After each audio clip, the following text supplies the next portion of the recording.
Ichika Zanpakuto is way too overpowered. What's up guys, and welcome to a new series on the channel. As you've read on the title, this series will be called Bleach, Future in the Dark. In this series I will be giving you guys my own theories that revolve around every aspect of the new generation of Bleach. These theories will be covering their Zanpakuto's powers and abilities, and with each video we'll be drawing close to the ultimate dark conclusion. So if you want more of this, just subscribe to the channel to make sure you never miss a part. In this series we'll be starting by having a closer look on Ichika Zanpakuto, which will play a major role in the dark conclusion that will be of this series.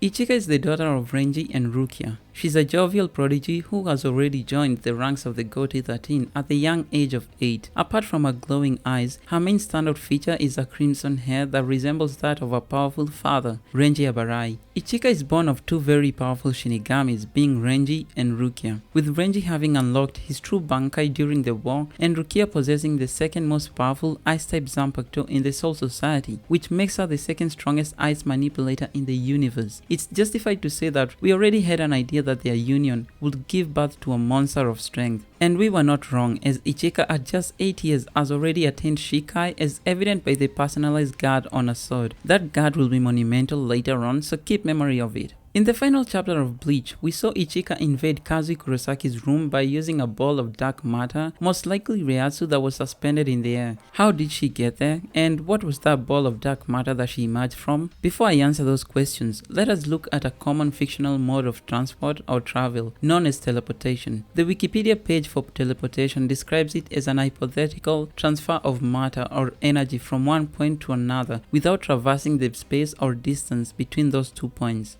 Teleportation as of right now is mostly fictional, and in those fictional stories or films, it's always depicted as being instantaneous. As fascinating as it may be, teleportation is almost an impossible concept to materialize into a reality. So far, there are only two concepts of achieving anything near teleportation that have been deemed logical enough. The first one is by bending space to a point where you create a tunnel connecting two distant places which you can travel through, which you may know as a wormhole. And the second method is by breaking down matter into information, and you can send this information through receivers at different distant points. This is also known as quantum teleportation. Now you may think that brief lesson on teleportation was useless, but I have to let you know that I've already eliminated teleportation from the list of means that Ichika might have used to arrive in Kazuo's room. As we established, teleportation is almost always instantaneous, but we have little evidence within that panel to prove that it was instantaneous. The next possible ability that Ichika used was a wormhole, but I eliminated that too, as we don't see any warping of space when Ichika arrives. Also, to warp space you require a really strong gravitational torrent, and in our real world we call those black holes. And black holes actually produce very powerful sound waves that travel for hundreds of thousands of light years from the black hole. This is supported by the fact that Kazuo didn't actually even notice Ichika was there until she spoke. So wormhole is a no, plus it's too clumsy to be honest. I may be wrong though, cause this is just based on my little red knowledge on teleportation, and all the methods I just mentioned were mostly based on science,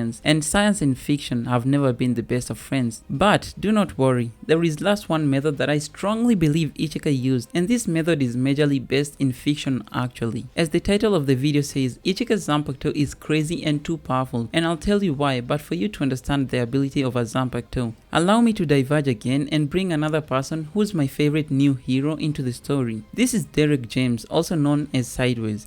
Derek was a normal kid, but unluckily or luckily for him, he was at the wrong place at the wrong time. Now I know I probably lost most of you there, so let me explain. Derek is a character from DC Comics, and he was born or made his debut during the event called the Dark Knight's Metal. This event was where these evil Batmen were invading the world of the heroes of the Justice League, and they had to be stopped. Anyways, during the rampage of Barbatos and his Dark Batman, Challenger's Mountain was transported from the Dark Multiverse onto Gotham. Now Derek was in Gotham, and he unfortunately fell into a massive hole on the ground due to the earthquake that was caused by this phenomenon. When Derek fell into that hole, he also fell through a rift that was connected to the Dark Multiverse, and he developed powers that gave him some sort of teleportation ability, and thanks to this, he teleported back into Gotham. Now here's where it gets interesting, because Derek actually doesn't teleport in the sense. What he actually does is create or open rifts to different places, and he's able to travel through them. The answer is rifts. Ichika Zanpakuto enables her to create rifts in which she can travel through. And the most blatant giveaway is a sword guard, if you ask me, See,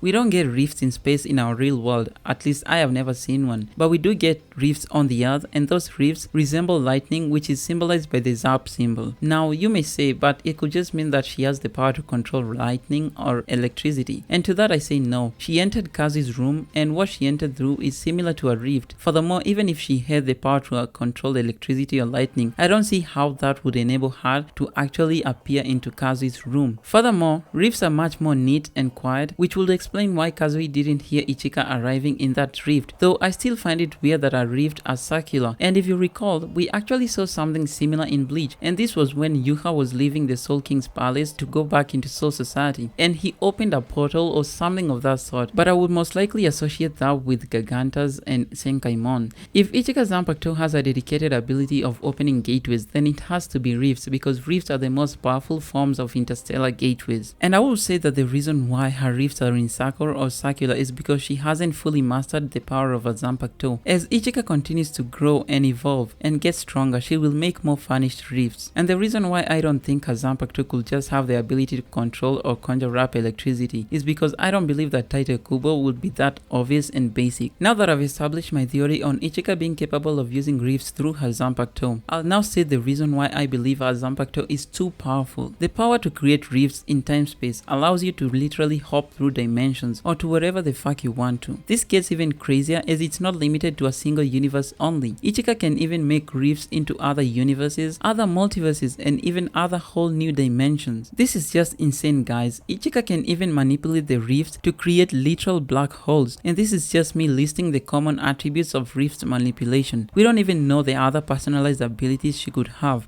Maybe she's even capable of bringing other matters or things like stars and planets through her rift. To put it plainly, Ichika has the power of a literal, true god, the absolute power over space-time. I know most of you are probably screaming or laughing at me or saying this is insane, but think about it. In Bleach, we have Grammy, who created a whole multi-galaxy, a dimension full of stars and planets and galaxies, and threw Kenpachi in it. So before you say this is insane, just read Bleach again and think about it. We have Yuha, who is able to even change the future, to change fate, to manipulate fate. And guys, we have Ichibe, who has the power over all the black in existence. He can even steal black from the future, black from the past. So I don't even know what you mean.